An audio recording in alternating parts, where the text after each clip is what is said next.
3, 2, 1. Hi Karen, hi everybody at Forever British Country Music. This is a podcast that Karen has asked me to do, answering some questions about my time in the music business and in the British country music scene.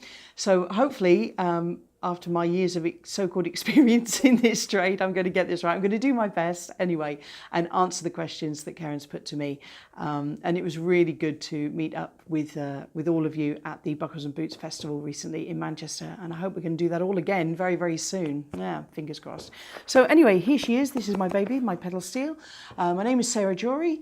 I have been involved in the British country music scene and the music scene in general this is my 40th anniversary this year, and blame the oil of Ulay, hopefully, for not too many lines, but yeah, I've been involved playing the clubs and festivals and touring the world, I guess, for the last 40 years. So that's how long I've been involved in the scene. Was fortunate enough to play the Brighton Country Music Festival run by Neil Coppendale back in the day when I was 9 years old, and I did Country Club with the late great Wally Whiten and the still wonderful David Allen. I think I played that when I was 8 years old with Poacher. So did my first professional gig when I was 8, and I'm now 48. There you go, gave that away. So yeah, 40 years.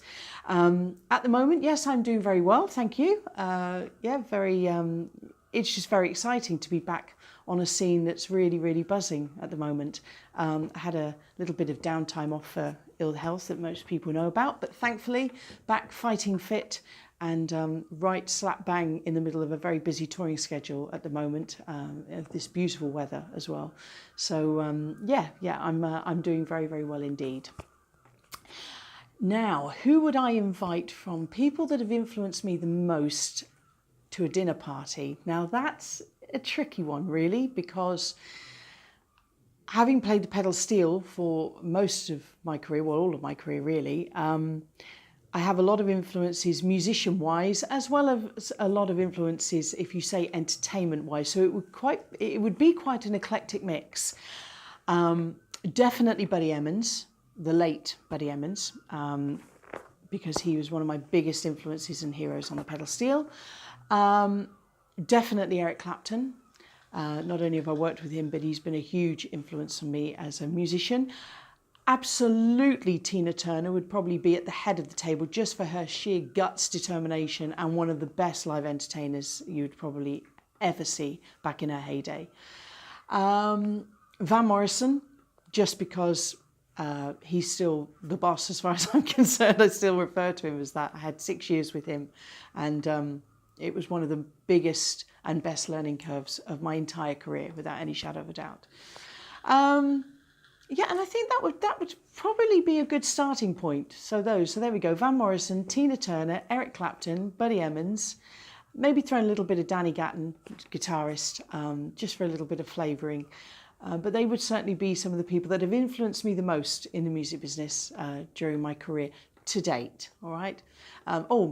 Might even throw in a bit of Brad Paisley if I can have another musician at the table, if that's all right, just to talk about the current situation of guitar picks and things. So yeah, I think we would start there. What I would serve them, I have no idea, but I'd have to give some more thought to that.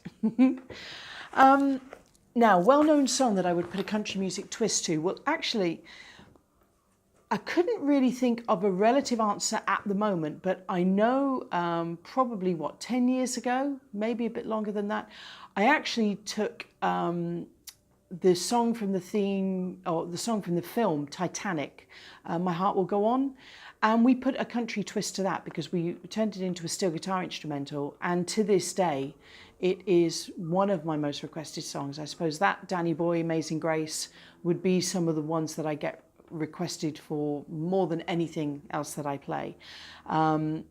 So yeah, that would be it. But something that comes along at the moment, I'm not really sure. Maybe a classic, something like My Way, just because I absolutely adore that song.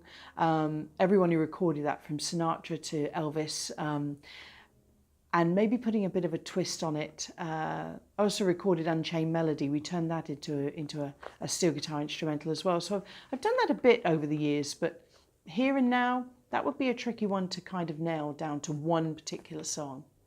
Yeah, so I suppose I'm getting away without answering it.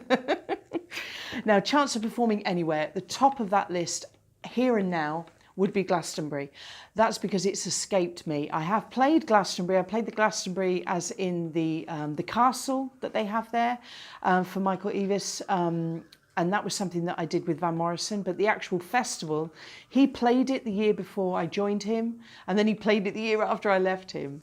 Yeah, so I wasn't able to play that. I haven't been able to play that at this up to this present time. But I think Glastonbury, I've been very lucky. I've played some of the biggest venues in the world when it comes to the music scene. Sydney Opera House has escaped me.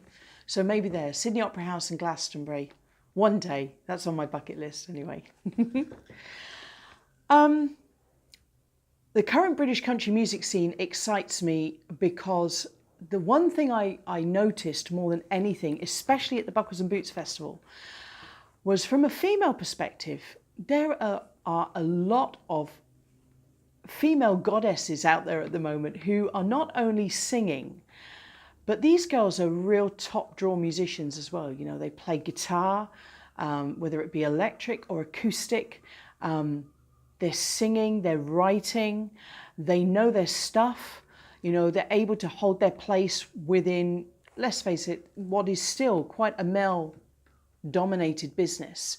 And I find it very exciting that a lot of British females are now coming through and are kind of standing up there and they're being counted, which I think is absolutely brilliant. And it does make me very, very proud. The British country music scene in general at the moment, I think is on a real crest of a wave.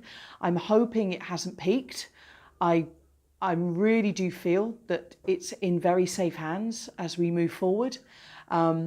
And having been someone who 20 years ago had a recording contract and had videos on what was then Country Music TV and had a major recording deal, this kind of happened a little bit then, but we were more tied up with the American end of it because at that time people like the Judds, then Wynonna Judd, Mary Shaping Carpenter, Carleen Carter, Dwight Yoakam, all these, Steve Earle, all these so-called new country, getting tough as they called it, were coming through and having programs on Channel 4 TV and ITV and BBC, and there was this real wave back then, and then it sort of died off when CMT was taken away from Europe. It hit a bit of a lull, but that's not the case now. It's a very, very exciting time to be involved, I think, in British country music, and if I can help in any way, help any artists or help give them the benefit of any advice that they would take on board that I would give them, then I feel very, very proud to do that. And I felt that at Buckles and Boots. I sort of felt very much the veteran, if you like, of the scene, and yet still a lot of the youngsters, you know, wanted to talk to me about this and that to do with the business and my career. And so it really was a really good feeling of the marriage of the two, because there is a place for anything that's good. And I think it's a great time to be involved in British country music here and now, definitely. Where do I see it in 5 years' time? I would like to see it just continue on this wave, and I would like there to come a time when everybody who is involved in British country music can feel very proud to say that. I'll be honest, it's one thing I've never shied away from even the age of 9 years old. I was always very proud to say I played pedal steel.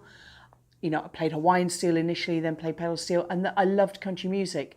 Yes, back then I'd have the mickey taken out of me at school, and I was always seen a bit as the weird kid, and really not normal. I don't think anything's really changed there, but so I do think it's very important to be able to stand up, you know, whatever your beliefs are, and say that you're proud to do it. And why shouldn't we be proud to say that we are British and we love country music and this is what we play, this is what we do? You know, we've earned the right to do that alongside the Americans. It's not easy. It hasn't been easy, but I think it's getting easier to say that. And we just have to keep flying the flag and riding the waves, definitely. And I think as far as our music, as far as British country music standing up alongside of the Americans, I've always looked at American country music a bit like our pop scene, in the fact that it is second nature over there. And anyone who's been lucky enough to go to Nashville or spend time in the States, as I have, and I know a lot of British country acts have, they would tell you the same thing, that it's as normal over there as, drinking tea in this country is. It's accepted. You don't have to shy away from it. And I think when, especially our singer-songwriters and our musicians, when they go over to the States, I really do feel that they can hold their own and be very proud. I mean, let's look back over music in general. The Rolling Stones, the Beatles, they all did it. Robbie Williams, these people have gone. Phil Collins, Eric Clapton, Albert Lee, one of my heroes on guitar, went to America, has made his fortune in America. So yes, we can stand up, I think, and be counted. Now is our time to stand up and be counted alongside the Americans. And I think the Americans know this and they accept it. I've certainly never experienced any hostility from the Americans at all, as far as going over there and, if you like, finding my place within the scene. It's always been my choice that I haven't lived in America. I've had many offers. I've always chosen to live in Britain because I'm very British. But that doesn't mean to say that I don't go over there, for a month, couple of months, and will continue, probably even more so as we go into next year, go over there and work a lot more with some of the American artists, and really feel very proud that I'm flying the flag for Britain. And I know there are a lot of British country music acts that have the right to do the same thing. So I say more power to them. They need to do it. Now is the time. I think I recorded a song called that years ago. There you go. Right, so there we go, Karen. I hope that answers the questions as well as I possibly can. Of course, you can find out all about, if you're new to the music of Sarah Jory, I hope you won't be new to it very long. You can like my Facebook page, my musicians page, which is at official Sarah Jory. That's at official Sarah Jory. Like the page and follow me, see the tour dates and all the information up on the Facebook page. My website is www.sarahjory.co.uk, and you can also check out my YouTube site, which is just go to YouTube Music, type in Sarah Jory, and the YouTube Music channel will come up, and you can subscribe to it. It doesn't cost you anything, and you can be aware of my music. And don't forget, I have a brand new CD out to celebrate my 40th year in the business. It's called a 40-year celebration. You can download that and buy that from Amazon, download it from iTunes, buy it from my online shop. If you would like to have it, then there are ways that we encourage you to buy it, so please do. All right, and just keep flying the flag for British country music. I certainly intend to do that as the months and years progress, definitely. All right, and I'll see you all soon. Bye-bye.